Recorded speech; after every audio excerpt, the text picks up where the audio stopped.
Bienvenidos amigos televidentes a Pensamiento Crítico, soy Carlos Rabascal, a este día lunes 20 de marzo. Por cierto, estoy grabando el día viernes 17 de marzo por temas de carácter profesional. El día de hoy, en el primer bloque, tendré a Paola Hidalgo, su directora general del Servicio de Rentas Internas, con quien vamos a hablar sobre el tema de la política tributaria, sobre todo haciendo un análisis de la propuesta de cara a las elecciones del 2017 y de cara a los próximos 4 años de gobierno dentro de un proceso democrático. Y tendremos a Esteban López del Pino, experto en política y medios, con quien vamos a hablar sobre el tema de un eje que es fundamental para Latinoamérica y el Caribe, que está pasando en los distintos países latinoamericanos y caribeños, que tiene que ver con el empleo, que tiene que ver con el trabajo, pero en términos de calidad. ¿Latinoamérica ha podido combatir la precarización del trabajo? Bueno, esos temas los vamos a conversar el día de hoy. Paola Hidalgo, subdirectora general del Servicio de Rentas Internas, muy buenos días, gracias por aceptar nuestra invitación. Vamos directamente al tema. Se proponen 14 impuestos menos, menos significaría una disminución de 3.600 millones en recaudación tributaria. Y adicionalmente una tasa flat en el impuesto de la renta que equivaldría al 15%. ¿Qué significa tasa flat del 15%? Significa única tasa para everybody, para todo el mundo, lo cual significaría que se elimina la progresividad.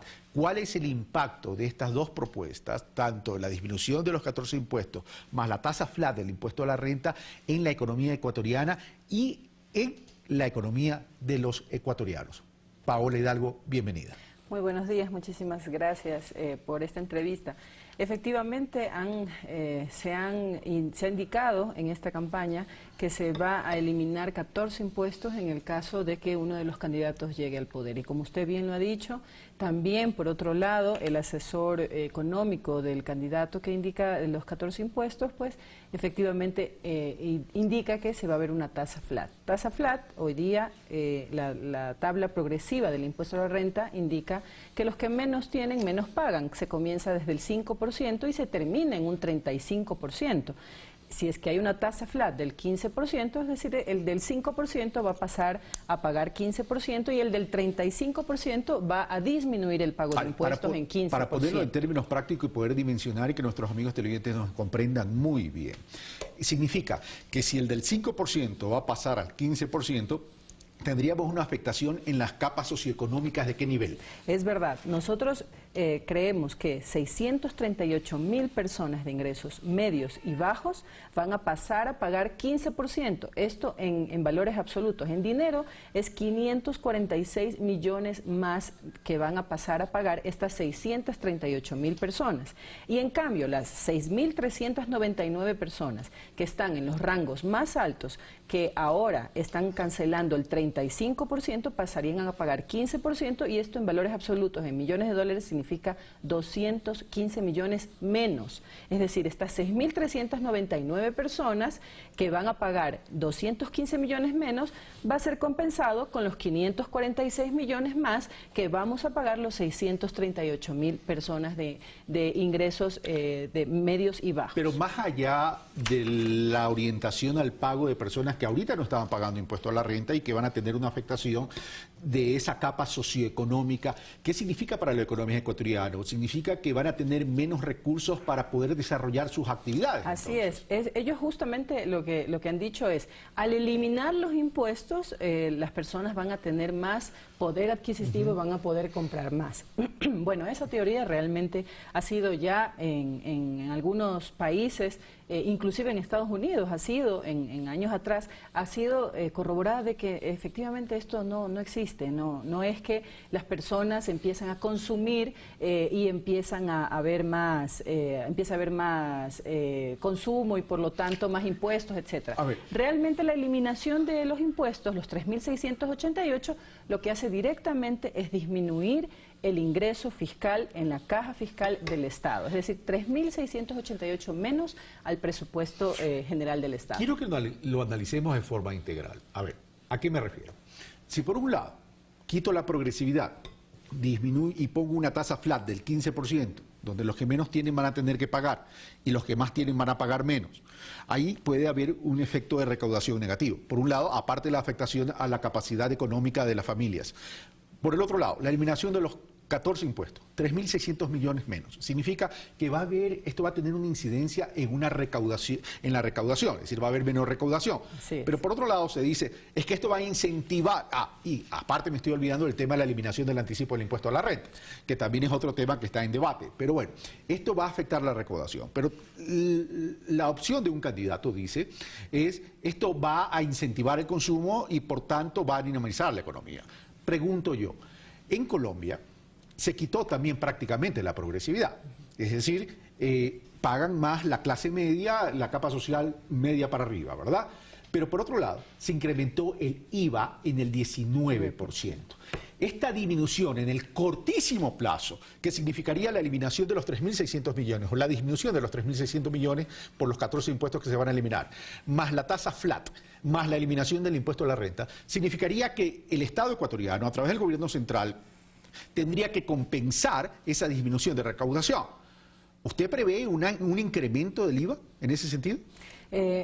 Inclusive dentro de la podría propuesta, traer como consecuencia un incremento del IVA. Inclusive dentro de esa propuesta también dicen que lo van a bajar más al IVA. Indica que van a tener un IVA del 10%.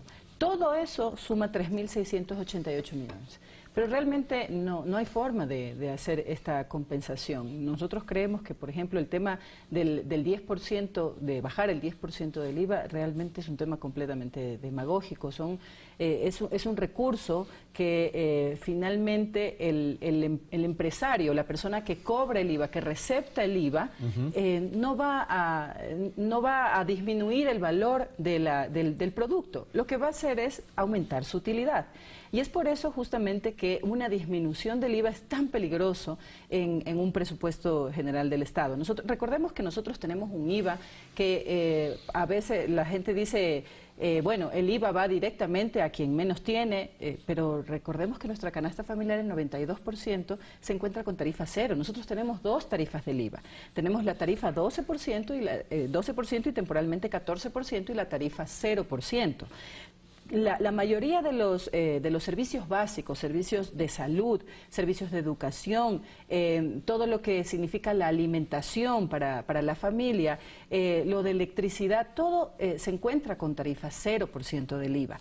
Y todo esto justamente es para beneficiar a los estratos medios bajos. Entonces, lo que significa toda esta disminución de impuestos es, como usted bien lo ha dicho, es un recorte directo al 27%, en un 27% al presupuesto, a la recaudación tributaria y por ende al presupuesto general del Estado. Solamente para que la ciudadanía tenga una idea de lo que significa 3.688 millones de dólares. En el año 2016 el gobierno realizó una inversión en salud de 2.469 millones de dólares. Es decir, tendría que eliminar va más allá de la inversión de salud. Primero completamente toda la inversión de salud e inclusive un poquito más, porque son 3.688. Y en educación hizo una inversión de 4.742 millones. Eso quiere decir un 78% de reducción en la inversión de educación. Entonces, la pregunta aquí es, ¿cómo vamos a compensar esto? Tendría que haber inclusive... Además que hay una normativa constitucional que establece porcentajes de inversión tanto en educación como en salud. Es decir, entonces, aquí, ¿frente a qué estaríamos? Porque estaríamos frente a una afectación de las capas medias, bajas y medias para arriba, es decir, a la clase media. Pero por otro lado, tendríamos serios inconvenientes en la operatividad de la política social del Estado ecuatoriano. Es correcto lo que usted ha indicado y no solamente de eso. Recuerde también que la Constitución indica que los GATS tienen una participación directa en los ingresos permanentes del Estado. Significa que van a tener una disminución en sus presupuestos. Ya hicimos el impacto, es decir, el año 2016, que es prorrogado 2017, a todos los GATS, es decir, juntas parroquiales, municipios y prefecturas, se les asignó 2.861 millones de dólares. Con una reducción de 3.866 millones, hemos hecho el impacto de que en el siguiente año se le estaría dando 2.086 $137 millones, es decir, la reducción es en $774 millones en la asignación de los GATS, es directamente a la obra pública del territorio. Eso es lo que significa una eliminación de impuestos. Sí, es directamente a la obra pública, dice Paola Hidalgo, su directora del SRI, pero lo cual significa entonces que los gobiernos autónomos descentralizados, y me refiero específicamente a los municipios, tendrían que establecer políticas de ajuste para compensar estos ingresos, lo cual significa no solo actualizar el catastro, sino los impuestos del catastro. Es correcto, los impuestos municipales, las contribuciones especiales por mejoras, porque tendrían que compensar 700 millones. Es realmente una cadena, una eliminación de impuestos, lo que significa es una cadena inclusive hacia el territorio. El territorio no puede dejar de recibir esos 700 millones, es directamente perjudicial para todos los ciudadanos que se encuentran en el territorio y por supuesto el municipio, las juntas parroquiales, las prefecturas tendrían que subir los impuestos que ellos también tienen a su cargo. Esto responde a una visión de modelo de país, evidentemente. Se ha hablado mucho que para reactivar la economía en el Ecuador tenemos que disminuir la carga tributaria y algunos van más allá y dicen la carga fiscal. ¿Cuál es la realidad del Ecuador frente a Latinoamérica y el Caribe en relación a esta carga tributaria? Sí, en realidad nosotros como Ecuador tenemos la carga tributaria, una de las cargas tributarias más bajas de la región. Nosotros tenemos en promedio 20.7. Bueno, y para también que las personas lo puedan conocer. ¿Qué es la carga tributaria? La carga tributaria se la realiza, es una metodología internacional en la cual se suman todos los impuestos que paga un país. No solamente los impuestos del Servicio de Rentas Internas, sino también se suman los impuestos de los municipios, los impuestos inclusive de lo que se tiene que pagar a la seguridad social, etcétera. En general, en todos estos impuestos que se pagan en el país, nosotros estamos en un 20%. Es decir, si nosotros vemos esos impuestos en relación con el PIB de cada uno de los países, nosotros estamos en 20%. El promedio de Latinoamérica es del 21%. Inclusive estamos por debajo del promedio de Latinoamérica. Y claro, hay países como Colombia con 21% de su carga tributaria, Honduras, Costa Rica, que están por encima de nosotros. Nosotros estamos en relación, estamos inclusive en siguiente lugar de Chile, de Perú, de El Salvador.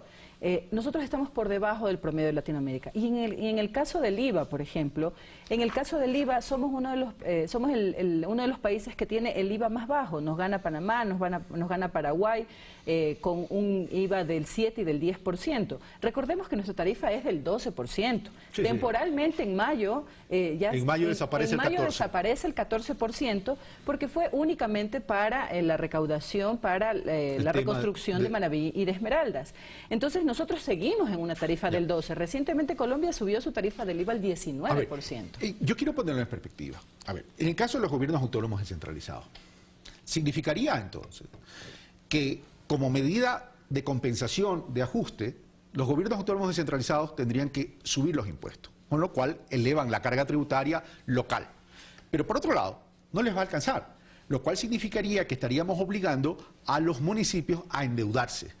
Es decir, ¿hay suficiente capacidad de apalancamiento financiero en términos de acceder a financiamiento de parte de los gobiernos autónomos descentralizados? Porque aquí tenemos que ver realidades de las asimetrías entre los municipios.